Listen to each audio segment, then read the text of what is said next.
Welcome back to my channel. This is Sipanshu. इस video में मैं आपके साथ एक ऐसी कंपनी के रिजल्ट डिक्लेयर करने जा रहा हूं। जैसे कि आपने जो थंबनेल में देखा होगा, जिस कंपनी का नाम है लार्सन एंड टर्बो, जो कि एक लार्ज कैप्स की कंपनी है। और इसमें अगर आप देखोगे तो प्रमोटर्स की, और अगर मैं बात करूं एफआईआईज की, और साथ ही साथ अगर मैं एक बात करूं एक नॉर्मल पब्लिक की, सबकी होल्डिंग बहुत ज्यादा है इस कंपनी में। और इस कंपनी के जो रिजल्ट्स है ना, वो बहुत ज्यादा इंपॉर्टेंट करते हैं, क्योंकि इसी से डिसाइड होगा कि कंपनी के आगे की जो शेयर के प्राइस है वो आगे बढ़ेंगे या नहीं बढ़ेंगे। क्योंकि जैसे जैसे कंपनी अपना प्रॉफिट, अपने रिजल्ट डिक्लेयर करती है, उस बेसिस पे इसके स्टॉक के ऊपर इंपैक्ट आता है। जैसे कि मैंने आपको बताया कि इस कंपनी के सारे जो इसने रिजल्ट डिक्लेयर करे हैं वो मैं आपके साथ डिस्क्लोज करने जा रहा हूं। और साथ ही साथ मैं आपको ये भी बताने जा रहा हूं कि इसमें फाइनल जो डिविडेंड जो इस कंपनी ने दिया है अपने शेयर होल्डर को, वो कितना दिया है। तो आपको पूरा डिटेल में आपको इस कंपनी के रिजल्ट मिलने वाले हैं, और उसके बेसिस पे आप इस कंपनी के लिए एक अपना व्यू बना सकते हैं कि आपको इस कंपनी में आप टिके रहना चाहिए या नहीं रहना चाहिए, और इसमें आपको कैसे इसमें आपको इन्वेस्टिंग करनी चाहिए या आपको कैसे इसमें ट्रेडिंग करनी चाहिए। तो आपको सारी डिटेल मिलने वाली है। बट अगर मेक श्योर अभी तक अगर आपने इस चैनल को सब्सक्राइब नहीं करा तो मेक श्योर इस चैनल को सब्सक्राइब कर दो, because we will share the companies result on a daily basis. So let's get started. मैं कंप्यूटर की स्क्रीन ऑन कर लेता हूं, जिसमें आपको पूरा डिटेल में आपको दिखाता रहता हूं कि इस कंपनी ने क्या अपने रिजल्ट डिक्लेयर करे। अच्छा, अगर मैं इसके प्रॉफिट आफ्टर टैक्स की बात करूं तो प्रॉफिट आफ्टर टैक्स जो इसने रिकॉर्ड करा है वो इसने 10% की ग्रोथ दिखाई है। जो इसने नेट प्रॉफिट आफ्टर टैक्स जो इसने रिपोर्ट करा है वो 3987 का करा है। और अगर आप इसके कंसोलिडेटेड प्रॉफिट आफ्टर टैक्स की अगर बात करोगे, देखो जो प्रॉफिट आफ्टर टैक्स होता है वो वाला प्रॉफिट होता है जो एक पर्टिकुलर कोर बिजनेस से आ रहा है, और जो कंसोलिडेटेड प्रॉफिट आफ्टर टैक्स होता है वो बेसिकली एक पर्टिकुलर सेगमेंट से उसका प्रॉफिट नहीं होता, जो इसके अदर बिजनेस जो लाइनअप पे है उसके साथ जो पूरा प्रॉफिट उसको मिलता है वो उसके हिसाब से जो पूरा कंसोलिडेटेड प्रॉफिट उसे बोलते हैं, जो सारे सेगमेंट को इंक्लूड करके किया जाता है। तो उसके बेसिस पे अगर आप देखोगे तो इसने जो रिपोर्ट करा है वो इसने करा है 10,471 करोड़। दैट मीन्स कि इसने जो, अगर आप कंपेयर भी करते हो इसके प्रीवियस ईयर के प्रॉफिट, कंसोलिडेटेड प्रॉफिट से जो 2022 में इसने रिकॉर्ड किया था, उस बेसिस पे इसने 21% की इसकी ईयर ऑन ईयर ग्रोथ हुई है, जो कि एक कंपनी के लिए एक बहुत अच्छा बेनिफिट है।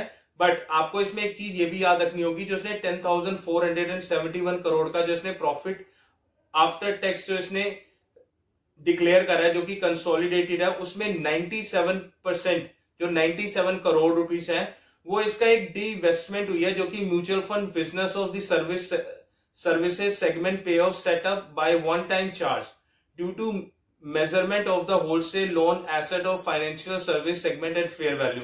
क्योंकि इसको 97 जो करोड़ की जो एक्सेप्शन गेन हुए हैं वो बेसिकली इसने कोई डी इन्वेस्टमेंट करी है जो इसके म्यूचुअल फंड बिजनेस से रिलेटेड था।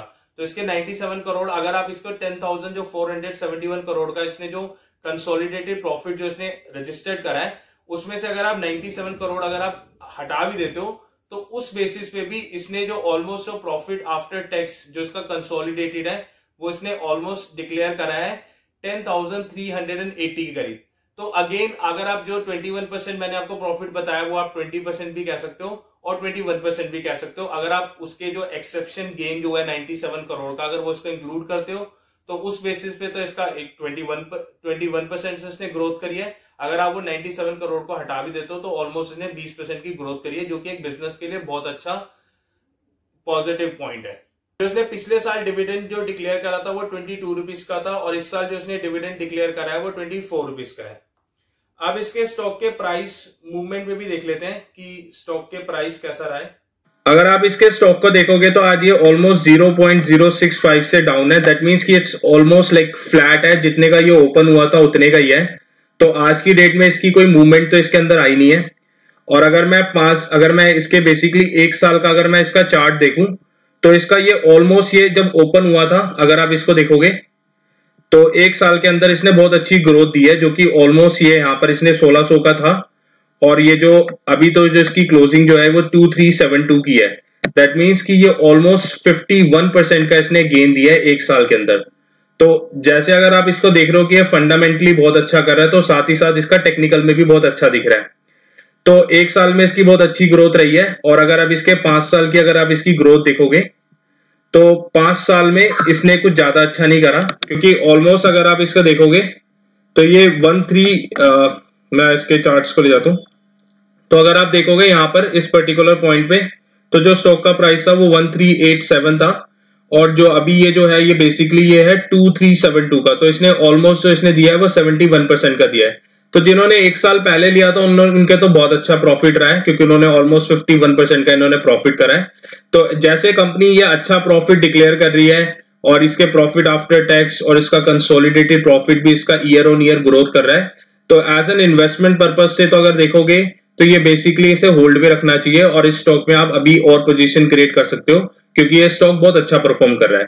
बट अगर आप एक शॉर्ट टर्म अगर आप बाय करते हो, शॉर्ट टर्म अगर आप टारगेट बुक करते हो, तो उस बेसिस पे अगर आप इसके चार्ट्स पे देखोगे, तो जो मैंने डेली चार्ट लगा रखा है, डेली चार्ट में देखोगे ना, बेसिकली इसकी बहुत अच्छी मूव रही थी अभी कुछ दिन पहले से। अगर इसकी 7-8 दिन से, जैसे कि क्योंकि इसके प्रॉफिट डिक्लेयर होने वाले थे, तो बेसिकली क्या होता है, जो इनसाइडर्स होते हैं ना, उनको थोड़ा पहले से ही पता चल जाता है कि इस कंपनी के प्रॉफिट कैसे आएंगे कैसे नहीं आएंगे। तो इसने 7-8 दिन में ना उन्होंने अपनी पोजीशन क्रिएट करी थी और उन्होंने बहुत अच्छा इसमें प्रॉफिट करा। अगर आप यहां से देखोगे तो ऑलमोस्ट जो इनका प्रॉफिट इन्होंने करा है वो ऑलमोस्ट 10% का इसमें प्रॉफिट उनको हुआ है, जो कि अभी कुछ अगर आप इसकी बात करोगे तो 10-15 दिन का ही चार्ट है। तो अगर आप इसे शॉर्ट टर्म के लिए अगर आप इसे देखना चाह रहे हो, क्योंकि इसने अभी प्रॉफिट इसने डिक्लेयर करा है, तो ऐसा नहीं होता कि जब प्रॉफिट इसने डिक्लेयर करा है तो इसके क्या होंगे कि इसके प्राइस बढ़ते ही जाएंगे, क्योंकि इसमें आपको देखना होता है कि डिमांड एंड सप्लाई भी काम करती है। तो मैं आपको जो इसमें रेकमेंड करूंगा ना, अगर आपने अभी कुछ दिन पहले स्टॉक को लिया तो आप इसमें प्रॉफिट बुकिंग कर सकते हो, पार्शियल प्रॉफिट। और अगर आप इसमें स्टॉप लॉस अगर आप इसे मेंटेन करना चाहते हो, तो आप यहाँ पे इसे 2315 का इसमें स्टॉप लॉस लगा सकते हो, और उसके बाद इसकी अप रैली के लिए आप इसे वेट कर सकते हो, क्योंकि इसमें ऑलमोस्ट 2600 का ये जो रेट है ये ऑलमोस्ट टच करने वाला है, तो इसमें आपको और अच्छा प्रॉफिट हो सकता है। तो मेक श्योर आप टेक्निकल को इसमें इंक्लूड करो अलोंग विद द फंडामेंटल। उसके बेसिस पे अगर आप डिसीजन लोगे तो आपके जो प्रॉफिट के जो चांसेस है वो बहुत ज्यादा इंक्रीज हो जाते हैं। तो नाउ मैंने इसके आपको टेक्निकल भी दिखा दिया है, इसकी डेली की परफॉर्मेंस भी दिखा दी है, और मैंने आपको इसका स्टॉप लॉस और इसका टारगेट जो आगे ये रैली कर सकता है वो भी मैंने आपको आपको मैंने समझा दिया। और अगर आपको इस वीडियो से कुछ इन्फॉर्मेशन मिली और ये वीडियो आपके लिए इन्फॉर्मेटिव रही हो तो मेक श्योर इस वीडियो को लाइक करो और इस चैनल को सब्सक्राइब करो, एंड मेक श्योर अगर आपको कोई और कंपनी के क्वार्टरली रिजल्ट की अगर आपको नॉलेज चाहिए तो आप मुझे कमेंट पे भी लिख सकते हो, और जिसके बेसिस पे मैं आपके लिए उसके लिए वीडियो बना दूंगा। But make sure do subscribe to this channel so that आपको इसकी वीडियो मिलती रहे। So that's all from my side. I will see you in the next upcoming video.